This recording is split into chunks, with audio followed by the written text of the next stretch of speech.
Welcome to the NHL 23 presentation deep dive. Let's start by talking through the all-new Stanley Cup celebration.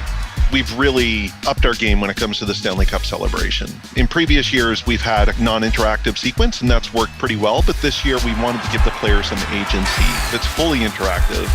One of the biggest wish fulfillment moments is that tradition in the real NHL of who gets the cup next. We're going to populate the list of names based on approximately 65 different stories that we're tracking under the hood, from the veteran that has never won the Stanley Cup to the assistant captain that also leads the team in goals. When the user selects a player, we hear through the commentary, we justify that decision. Well, here was a key contributor, tied for most goals on the team en route to a Stanley Cup win, Ray. Well, I was just most impressed with how he played game to game. And then at some point in the playoffs, I'm like, he's scoring all the time. It looks awesome.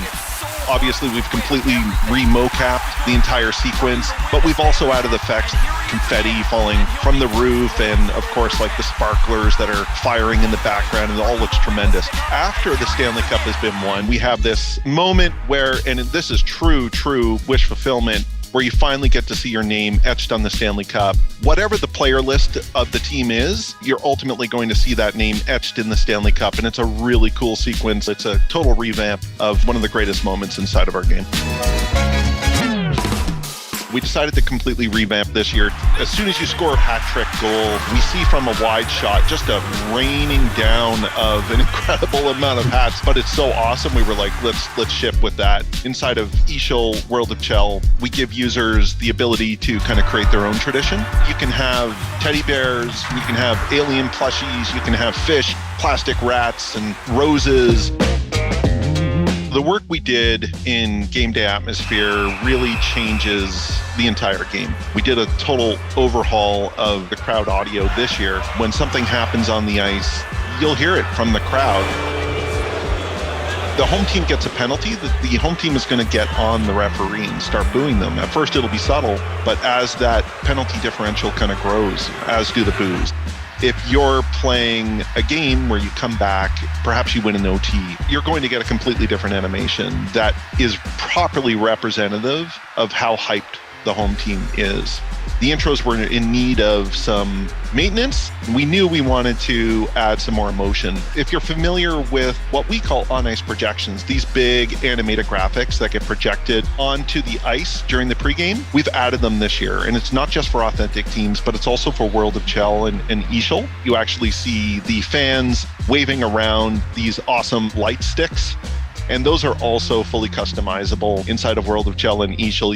Users can change their colors, and it really adds to this incredible atmosphere. We're finally adding the national anthems, and what you'll hear is the final few chords of the respective national anthem, and the players will be lined up at their respective blue lines. In World of Chell and eShul, users will be able to select and customize whichever flag they want from all the major hockey nations. This year, we've gone kind of fully 3D with AR, and we continue using kind of that face-off moment to show the user meaningful stats, but not slow the gameplay down. Really, it's about the leaderboard, giving you so many interesting, deep insights. It can show things like top scorers on your team, top hitters, top assists, top points. It's all about the players, and wanted to bring it home through getting the proper skin shading model and eye shading model. By aligning with the other sports titles, we have a massive amount of engineering power that we can access. We have the skin dual lobe shader, which allows us to adjust the light bouncing off the epidermis and hitting the oil on top of the skin, so we can simulate sort of mild exertion without them looking too greasy, of course. And then we have the dual lobe shading on the eyes also. So it represents like the spec response of light that goes to the cornea, and you get all this sense of light reflecting off the eyes. I know people really like metal things. People love shiny things. And this is us pushing our new shading models to the limit. We now have the Vegas Golden Knight helmets, and we have a metal option for recolorable helmets, so users can customize their equipment so they can have metal helmets or metal gloves. A fan favorite, you can pick a mirrored visor within the customization flow. Players look super cool. You can go all metallic and get your mirrored visor and go full Terminator on the ice. We're getting realistic visualizations of equipment and we're bringing them into the game.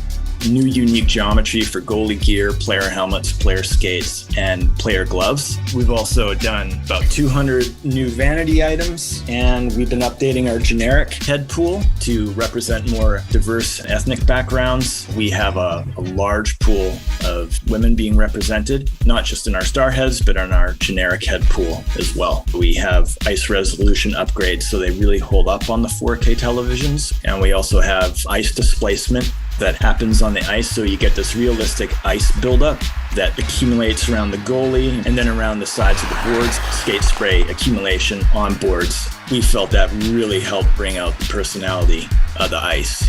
Thanks, David and Aaron, for walking us through presentation. We'll see you again soon with the upcoming Game Modes Deep Dive.